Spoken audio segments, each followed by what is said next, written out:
প্রথমে জানিয়ে দেব, কোনোভাবে উগ্রবাদকে প্রশ্রয় দেবে না সরকার। আলটিমেটাম দিয়ে শাহবাগ ছাড়লেন শিক্ষার্থীরা। সরকার জুলাই শহীদের আত্মত্যাগের মর্যাদা রক্ষায় দৃঢ় প্রতিজ্ঞ প্রধানমন্ত্রী। শিক্ষামন্ত্রীর পদত্যাগ দাবিতে পিরোজপুরে শিক্ষার্থীদের সড়ক অবরোধ। সর্বশেষ জানাবো, নারায়ণগঞ্জে শিক্ষামন্ত্রীর পদত্যাগ দাবিতে বিক্ষোভ। শিরোনাম শুনলেন, এবারে বিস্তারিত। তবে একটা অনুরোধ থাকবে, এই ভিডিওটিতে একটি লাইক ও কমেন্ট করে জানিয়ে দিন কোন জেলা থেকে বা কোথা থেকে দেখছেন। কোনোভাবেই উগ্রবাদকে প্রশ্রয় দেবে না সরকার।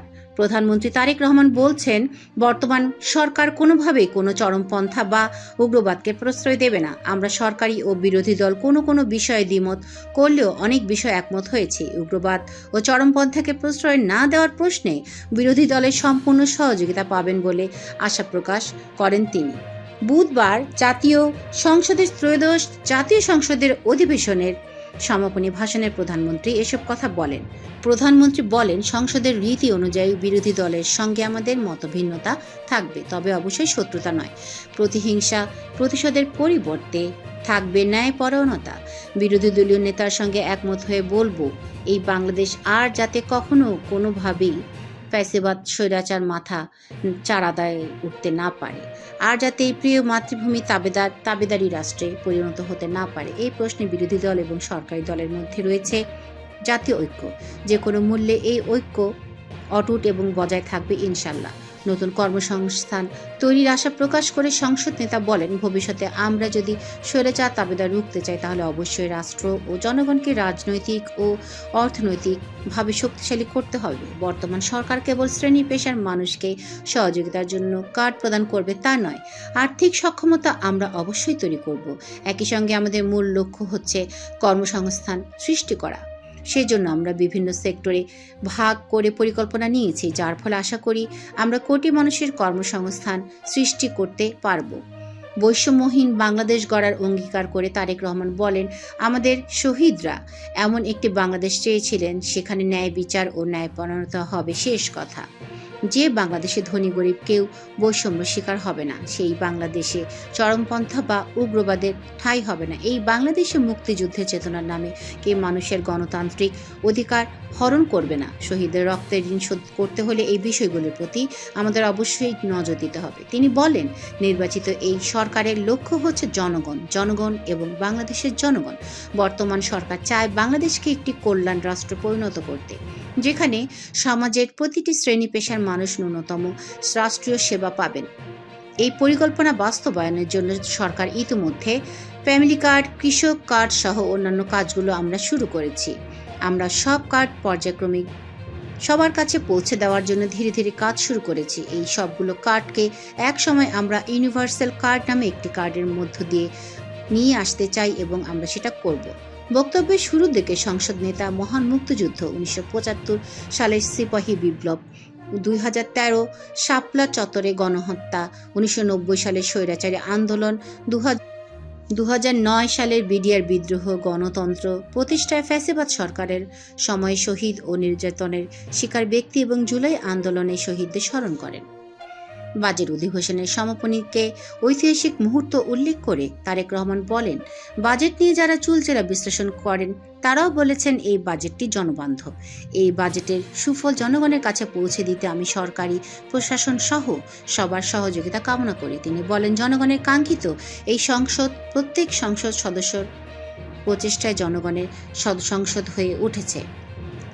আজও দেখছি বিল উপস্থাপনকে কেন্দ্র করে সংসদের উভয় পাশ প্রাণবন্ত আলোচনা করেছে। সেখানে আলোচনা করে যে যার চিন্তা উপস্থাপন করতে সক্ষম হয়েছেন। এটাই গণতন্ত্রের সৌন্দর্য।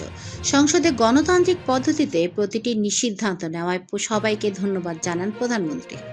দুর্নীতি দমন ও আইনশৃঙ্খলা সরকারের অগ্রাধিকার উল্লেখ করে সংসদ নেতা বলেন, আইনশৃঙ্খলা রক্ষাকারী বাহিনীকে পেশাদার বাহিনী হিসেবে আমরা গড়ে তুলতে চাই। দুর্নীতির মাধ্যমে স্বৈরাচারের সময়ে প্রতি বছর এদেশ থেকে 16 বিলিয়ন মার্কিন ডলার পাচার করে দেওয়া হয়েছে। সব সমস্যার অন্যতম কারণ হচ্ছে এই দুর্নীতি। যে কোনোভাবে হোক সেই দুর্নীতিকে হাত বেঁধে হোক আর টুটি চেপে ধরে হোক নিয়ন্ত্রণ করতে বর্তমান সরকার বদ্ধপরিকর। জুলাই সনদ বাস্তবায়নে অঙ্গীকার পুনর্ব্যক্ত করে তারেক রহমান বলেন, আমরা এই সংসদের দক্ষিণ প্লাজায় জুলাই সনদে স্বাক্ষর করেছিলাম। আগেও বলেছি, আজও বলছি, দ্ব্যর্থহীন ভাষায় বলতে চাই, আমরা জুলাই সনদ যেটি স্বাক্ষর করেছিলাম, স্বাক্ষরিত জুলাই সনদের প্রতিটি দফা বাস্তবায়নে আমরা জনগণের কাছে দায়বদ্ধ, অঙ্গীকারবদ্ধ। আলটিমেটাম দিয়ে শাহবাগ ছাড়লেন শিক্ষার্থীরা। শিক্ষামন্ত্রী আ.ন.ম এহসানুল হক মিলনের পদত্যাগের দাবিতে সময়সীমা বেঁধে দিয়ে রাজধানীর শাহবাগ মোড় ছেড়েছেন আন্দোলনরত শিক্ষার্থীরা। বুধবার সন্ধ্যা 6টা থেকে প্রায় 1.5 ঘন্টা রাজধানীর গুরুত্বপূর্ণ এ মোড় অবরোধ করে শিক্ষামন্ত্রীর পদত্যাগ সহ বিভিন্ন দাবিতে বিক্ষোভ করেন তারা। সন্ধ্যা 7:30টার দিকে দিনের কর্মসূচি স্থগিত ঘোষণা করে সড়ক থেকে সরে যান শিক্ষার্থীরা। আন্দোলনরত এক শিক্ষার্থী সাংবাদিকদের বলেন, রাস্তা আটকে থাকায় জনগণের ভোগান্তি হচ্ছে। আমরা মানুষের ভোগান্তি চাই না, তাই আজকের মতো কর্মসূচি স্থগিত করছি। আমাদের দাবি একটাই, শিক্ষামন্ত্রীকে পদত্যাগ করতে হবে। আজ রাত 10টার মধ্যে শিক্ষামন্ত্রীকে পদত্যাগ করতে হবে, তা না হলে আগামীকাল বৃহস্পতিবার সকাল 10টার রাজধানী সায়েন্স ল্যাবরেটরি মোড় থেকে লং মার্চ টু সচিবালয় কর্মসূচি পালন করব। তার এই ঘোষণার পর শিক্ষার্থীরা সড়ক ছেড়ে চলে যান। এরপর শাহবাগ মোড় দিয়ে যানবাহন চলাচল স্বাভাবিক হয়। বৃষ্টি ও জলাবদ্ধতার মধ্যেও এইচএসসি পরীক্ষা আয়োজন, পদার্থবিজ্ঞান বিষয়ে প্রশ্নপত্র ভুল এবং প্রশ্নের মান নিয়ে ক্ষোভ প্রকাশ করে মঙ্গলবার ঢাকা, চট্টগ্রাম সহ দেশের বিভিন্ন স্থানে দিনভর বিক্ষোভ, সড়ক অবরোধ ও সমাবেশ করেন শিক্ষার্থীরা। রাত 10:45টার দিকে ঢাকায় একদল শিক্ষার্থী নতুন কর্মসূচি ঘোষণা করে বিক্ষোভ শেষ করেন। নতুন কর্মসূচি সম্পর্কে শিক্ষার্থীরা জানিয়েছিলেন, আজকের নির্ধারিত পরীক্ষা স্থগিত না করা হলে বেলা 3টা থেকে লং মার্চ টু শিক্ষা মন্ত্রণালয় কর্মসূচি পালন করা হবে। সেই ঘোষণা অনুযায়ী আজ পরীক্ষা শেষে বেলা 2:30টার দিকে একদল শিক্ষার্থী সায়েন্স ল্যাবরেটরি মোড় অবরোধ করেন। এতে ওই এলাকায় যান চলাচল বন্ধ হয়ে যায়। সেখানে কিছু সময় অবস্থান করার পর তারা লং মার্চ টু শিক্ষা মন্ত্রণালয় কর্মসূচির অংশ হিসেবে সচিবালয়ের উদ্দেশ্যে রওনা দেন। বিকেল 4টার দিকে শিক্ষা ভবনের সামনে পৌঁছালে তারা পুলিশি ব্যারিকেডের মুখোমুখি হন। পরে সেখানে অবস্থান নিয়ে শিক্ষামন্ত্রীর পদত্যাগের দাবিতে স্লোগান দিতে থাকেন। শিক্ষা ভবনের সামনে অবস্থান নেওয়া আন্দোলনকারীদের একজন নিজেকে রাজধানীর গভর্নমেন্ট ল্যাবরেটরি স্কুলের এইচএসসি পরীক্ষার্থী বলেন, শিক্ষামন্ত্রী তার পদে থাকার যোগ্যতা হারিয়েছেন।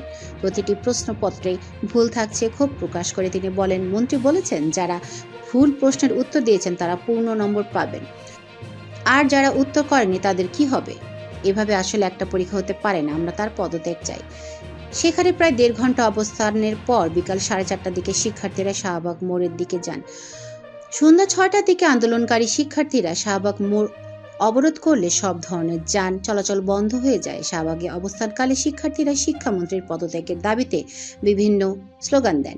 এদিকে বেলা 1:30টার দিকে আরেক দল শিক্ষার্থী রাজধানীর উত্তরায় বিএনএস সেন্টারের সামনের সড়ক অবরোধ করেন। এতে সড়কের উভয় পাশে যান চলাচল বন্ধ হয়ে যায় এবং দীর্ঘ যানজটের সৃষ্টি হয়। অবরোধ চলাকালে শিক্ষার্থীরা শিক্ষামন্ত্রীর পদত্যাগ সহ 3 দফা দাবিতে বিভিন্ন স্লোগান দেন।